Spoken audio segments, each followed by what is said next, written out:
This week on Africa Journal. There is no water, no food, and there is absolutely nothing to eat. Drought is biting hard in the Horn of Africa. I feel the pain that large industries, food industries in Nigeria should be importing all their dried products. A Nigerian solution to help save foreign exchange. We have the details. It was from his generation that art was passed down to us now. Wow. We learn more about how 1 month's passion inspired the whole industry in Tanzania. Hi, welcome to Africa Journal. I'm Eddy Kavai. And I am Akeyo. Now, for the last couple of years, countries in the Horn of Africa have been experiencing severe drought. The scorching sun has resulted to dry lands, dry rivers, and even dry taps in several countries on this side of the continent. Experts estimate at least 2.5 million Kenyans are staring at starvation due to the effects of the prolonged drought. That's right, and Somalia is on the brink of its third famine in a span of 25 years. Now, the government of Somalia is trying to address basic food needs and support efforts to achieve food security. Here is more. 26-year-old Nalo Nura Muzdaf could not bear the pain of losing one of her children to hunger. So, she had to flee her home in Malia Muruk in Lower Shabelle region before she loses another. Since the drought began, I lost my daughter, my uncle, my dad's brother, and my grandfather. I fled with my family following their painful deaths.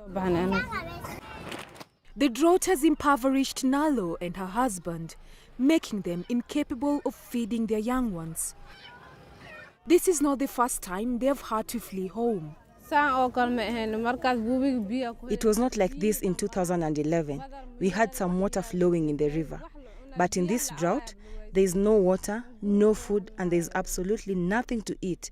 Even finding water to drink is a challenge. Nalo's family is one of the recent arrivals in the Al Adala camp, located 13 kilometers from the capital, Mogadishu. She arrives with her 3 daughters and son.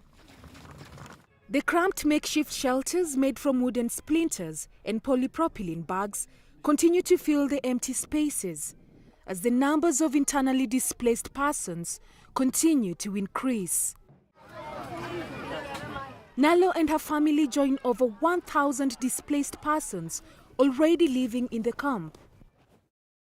According to the United Nations High Commissioner for Refugees, about 257,000 people in Somalia have been displaced due to the drought. Most of the newly displaced are moving into urban areas, some joining existing settlements or establishing new settlements, while others are crossing into neighboring countries. Nearly 5 million of them are in urgent need of food. The Al Adala camp currently survives on donations from local residents and businesses. We were provided with cooked meals when we arrived. We will eat whatever God provides. There is dire need of additional humanitarian aid. In light of this, the senior AMISOM officials recently held a meeting with the federal government of Somalia to discuss modalities of opening and securing main supply routes. Officials trust the move will help facilitate delivery of humanitarian aid to drought-stricken communities in the country. I believe we will going to have a proper and realistic outcome to support and normalize the country and allow free movement and a better protection and better access for both economic improvement and life protection for the community that has been affected by the drought. The closed-door meeting held in Mogadishu comes only days after AMISOM sector commanders concluded a similar meeting in Nairobi, Kenya on clearing main supply routes. We want to clear the shoulders of those roads up to 20 meters apart on either side, but also we shall include operations that will be involved in clearing Al-Shabaab remnants 20 kilometers on each side along the roads. The opening and securing of supply route will also have a special bearing on the ongoing efforts to alleviate and restore peace in Somalia. We will be stabilizing the country. We will be bit by bit taking up one supply route, taking another one, and taking another one. In the end, you'll see that Al-Shabaab will be left just with the bush. And then we'll go back to the bush to take them out. Many may not have survived the famine in Somalia, but for those trying to live one day at a time, will remain optimistic. The authorities concerned will help keep the hope alive.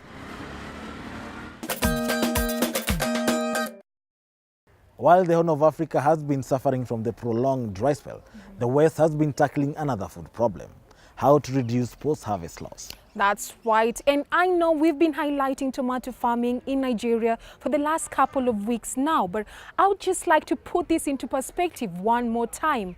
Nigeria, which is Africa's second largest economy, spends a whopping 11.7 billion naira annually to import processed tomato paste into the country. One man has found an easy and cost-effective way to solve this problem. Here's the story.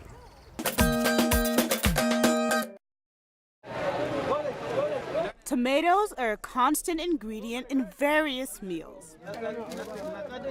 Nigeria strives to satisfy its insatiable demand for 2.3 million metric tons of fresh tomatoes. The country produces 1.5 million metric tons per year, making it the 14th largest producer of tomatoes in the world and the first in sub-Saharan Africa, according to Pixera Global. This lucrative business opportunity reaps tremendous returns for farmers. However, despite the returns, Nigeria, like many African countries, suffers post-harvest losses. According to Pixera Global, tomato losses in Nigeria add up to 45% of the total harvest and ends up in the importation of $360 million worth of tomato paste.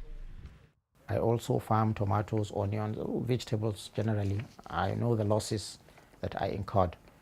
And I feel the pain that large industries, food industries in Nigeria should be importing all their dried products.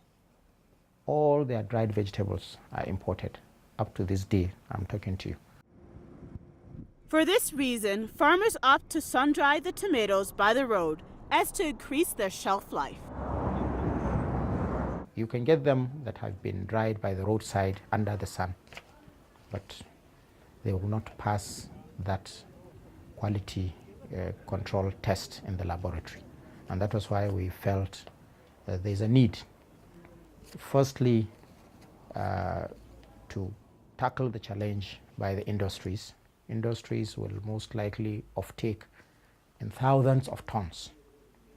Once we get the industries to offtake, the losses on the farmers would be reduced. Of course, once you reduce the losses, you will ultimately increase their profits. Engineer Abubakar Abdul Kusao is a managing director for Engineer Foods Limited. Guaranteed. He invented a technology that targets to salvage the post-harvest losses in vegetables and aims at mass production of dried vegetables. This is a prototype of our first design of it. Though we've been designed for people, but this is the first prototype of it. And it uses some set of instruments and components, We have the solar unit, the PV unit that converts the solar into electrical.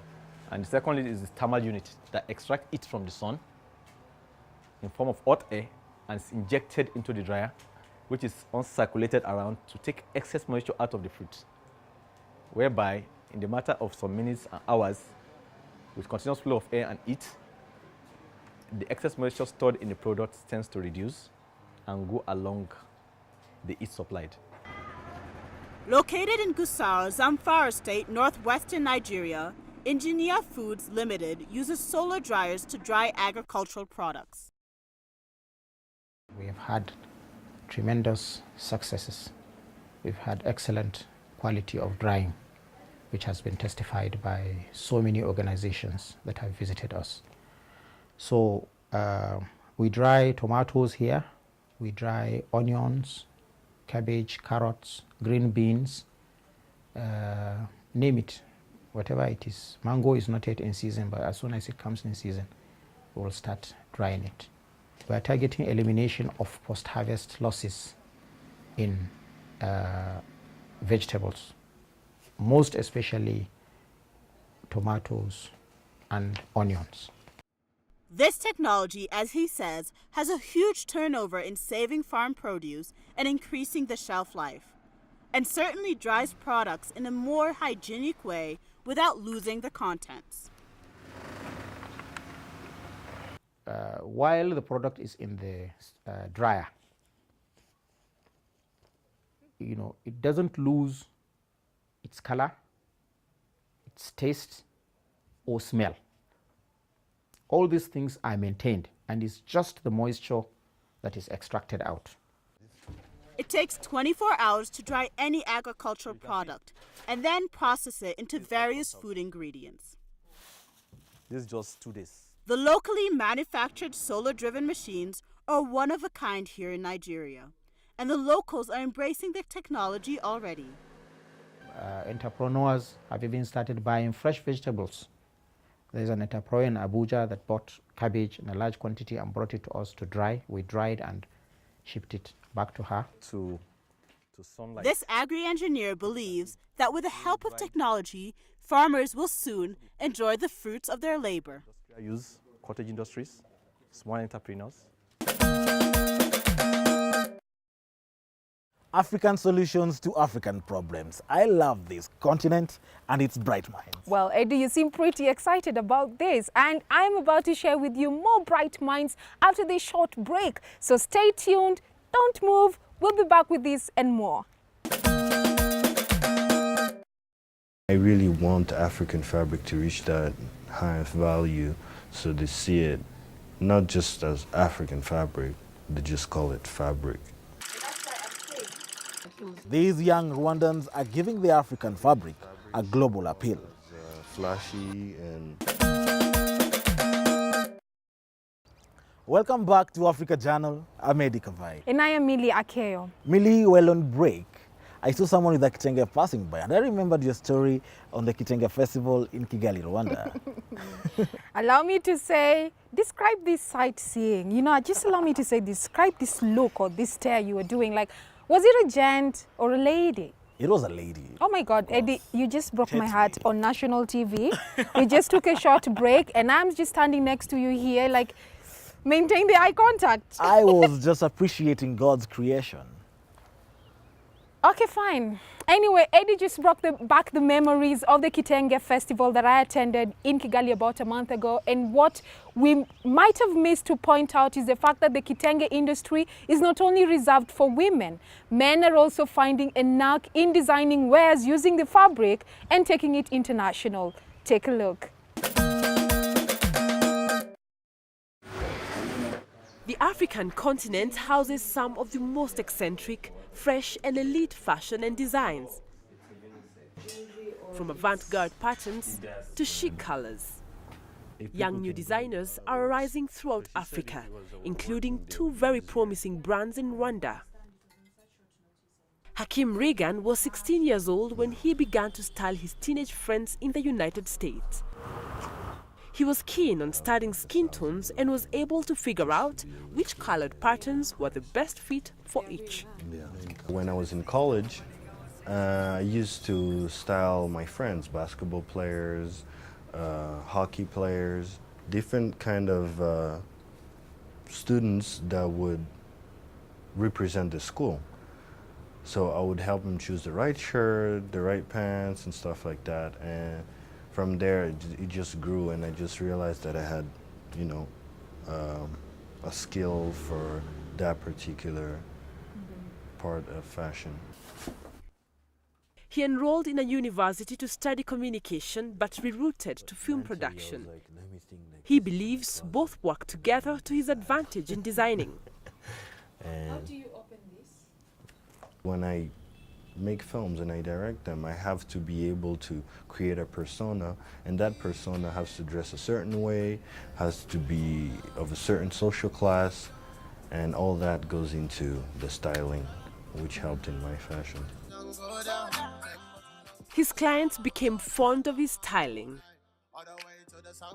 5 months down the line, after the start of his fashion business in Kigali, his exquisite blueprints are the vogue. Moses Turahirwa is the founder and creative director at Motions. The 24-year-old launched his brand 2 years ago during the Kigali Fashion Week 2015.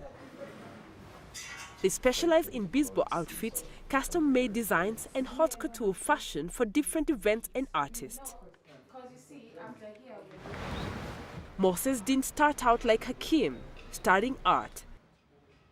He did not like his choice one bit. Since he was little, fashion has been his castle in the sky, but he did not know how to realize his fantasies. When I was a kid and start pursuing it in school, I would rather have studied fashion design or something related to that instead of pursuing civil engineering, because I didn't really like civil engineering. It was because of my friends and family saying that this is good, it's giving jobs out there. Upon finishing high school, he registered to become a model. After a year and a half, he got a break and began to sketch his exceptional designs. I mostly do different pieces, but all my pieces turn around the umnitero style. Umnitero is a cloth hanging on the shoulder that we used to be in our century, like it used to be umnitero in Royal Kings, but yeah, I did it in a kind of contemporary modern way just to improve it so that it matches today's generation. With that perfect touch drawn from traditional wear, these designs are setting the pace for upcoming designers, models and fashion followers in Rwanda's locale. Hakim's business is rising like a hemline, and the number of his employees is also going up. Nilifanya kazi na Hakim siku nyingi, panapita miaka miwili tunatumika naye vizuri. I have worked with Hakim for 2 years. I used to make shirts and send him while he was in the States. When he came back, we continued to work together, making variety of designs. It was not easy when we started, but Hakim is very clever. He has brilliant understanding. So, we saw our business flourish.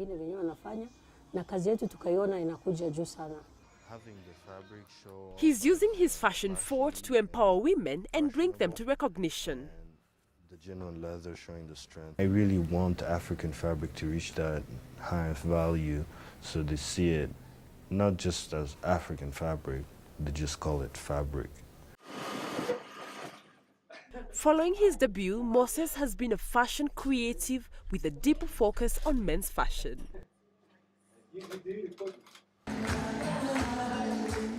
Hakim Regan's brand is only 5 months old, but is already receiving attention from Rwanda's political bigwigs and other players around the globe, including those from the United States, Belgium and Australia. To internationalize his brand, he plans to create a fashion app which will give the whole world a chance to wear him. Now, Eddy, I think it's true what they say, the world is made beautiful by art. I mean, look at the story we just watched. The patterns are a work of art. The finished clothes are a work of art. And our next story is about art too.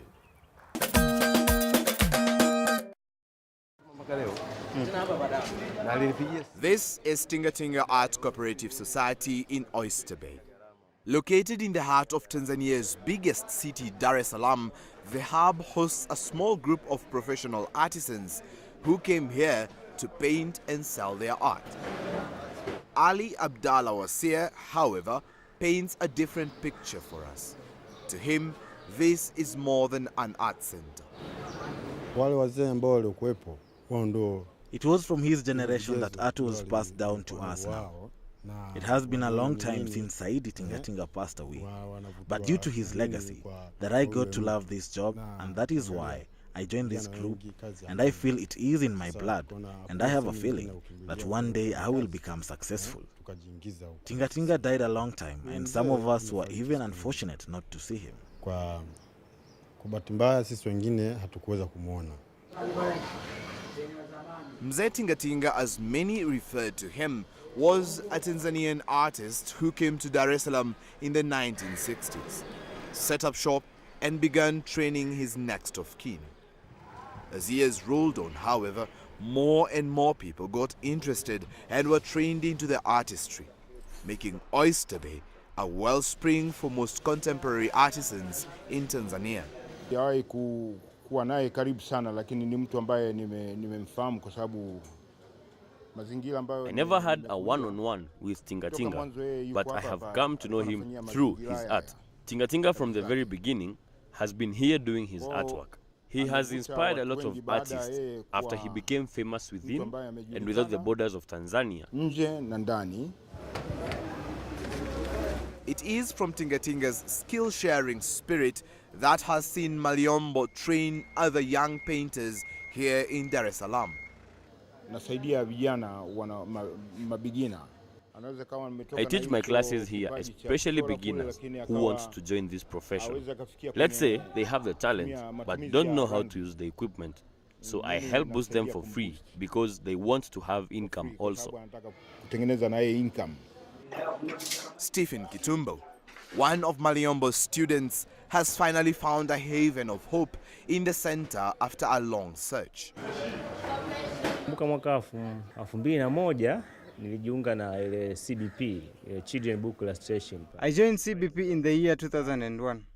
I drew for 3 years, then I went back to the streets in the year 2004 and 2005. I joined National Culture Center, which was an art school, but I felt like I was not getting enough. So I came to Maliombo in 2006 because I was inspired with what he was doing. Stephen's life changed over time, and it is the recognition of his arts within and without the borders of Tanzania that has inspired the 32-year-old even more. I respect this job because I remember in the year 2006 and 2007, I was in a competition organized by the British Council. My picture won, and from that point, I realized that this art can really change my life. This center has helped create jobs for the young Tanzanians, proving that one can fully depend on their talents to make a living. As you know, a lot of young men don't have jobs, so we did not have any other place to go to, and some of us joined this. I'm praying to God to grant mercies upon me as I continue with this career. Despite their reputable success, the artists are facing some challenges. Hapa Tanzania hatuna duka maalum la kusema kwamba nitakwenda kununua paintings hapa. We don't have a shop here in Tanzania where they sell them. So we order from Nairobi, maybe friends from abroad, so that we borrow them paintings when they come. So it has become difficult for us to get these materials. We have resorted to using local paints that we use for tourism paintings.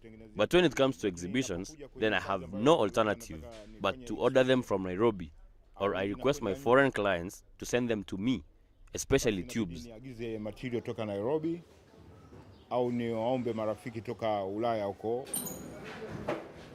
For Stephen, it is his desire that art will one day be accepted and rated on the same level as other professions.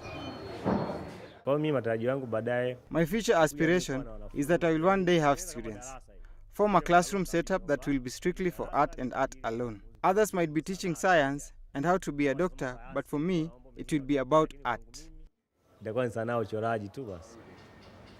Art is not what you see, but what you make others see, so they believe.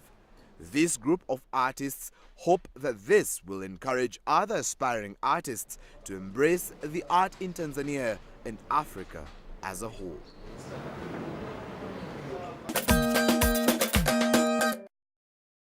Millie, do you have any works of art in your home? Eddie, I'm a very fine work of art. As you can see, mister, what do you mean? No doubt about that. You got it right. Anyway, if you have story ideas that you'd like featured on future episodes of Africa Journal, please get in touch with us on our Facebook page, on our Twitter handle at A24Media, at Millie Atieno, at Eddy Kavai, and the email address on your screen.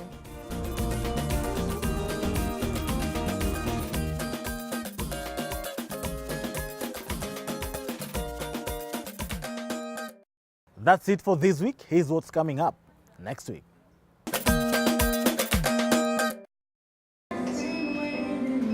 We find the ideal shades to channel our inner beauty outside. From me, Eddy Kavai, and me, Millie Akeyo, and the entire Africa Journal team, have a blessed week.